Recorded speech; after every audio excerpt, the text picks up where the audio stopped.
na malay. Ako mga dito. Mas text ka, Joy.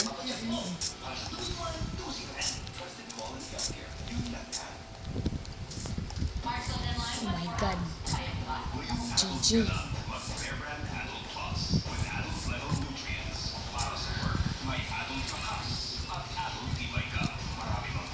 Rude.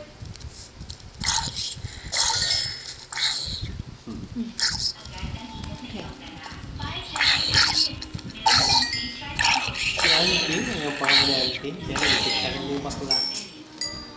Papadala ko na bukas yung ano mo. Hilltop.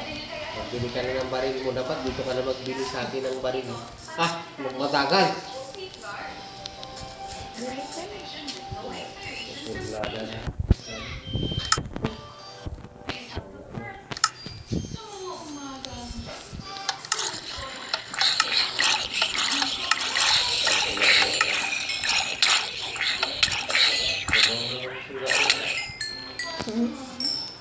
Nakapa-Singapore ka na, magtrabaho ka na doon. Andun to yung mga kasama ko. Mga worker ng engineer. Tatlo sila doon. Nagkita kayo. Kita kami doon. Kaya na kami. Kaya na ano. Bad yung yung dalawa. Nagulay na sila na pamilya na kita. Pamilya ka doon.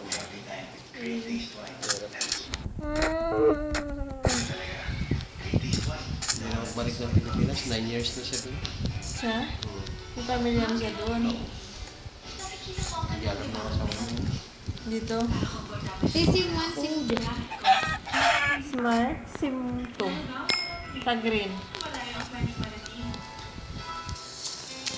Hindi naman karamihan. Mana naririnig yung sinasabi mo?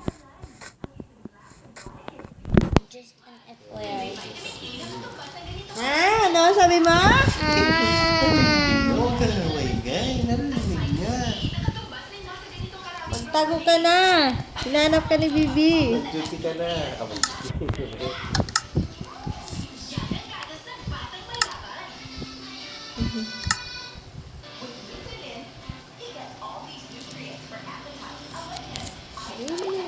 Tama ma. Kau dia tagayda? Dato ka na kaya na. Butaan ko nga ni Ice. Okay, may fight ko no. Na ano kasi? Kay Ang ay tigalidan ba ito? Matami. Ano pa kami? Kasi may tubig. Yun! Yan, tama yan. Nagkalat na yan dyan sa loob ng PNP. Pinagkakakuya nila. Mga ayos na taga-PNP yan. Tampak mo yung mga sasakyan. Yan o. Nabubulok na ang mga i-impound na sasakyan sa impounding area ng LTO sa Quezon City. Habang dumarami kasi ang tinatog ang lorong at illegally parked vehicles, lumalaki na rin ang kailangan Yan, kanin. sa loob Sige na yan. ng Transportation Department Oh, karak apang kape? Yay! 3 in 1. Kape. Bakit dapat isang balot? Wala. Trapiko sa ilalim ng Joint Administrative Order ng Di ba si ano, Asilan? Asilan si Juan ng Mrs. K, okay?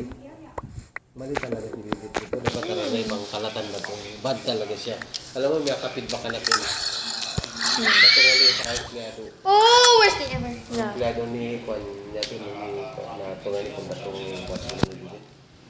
Makita na, kahit hindi kayo nga na sa amin yung sis to Chris, hindi ba rin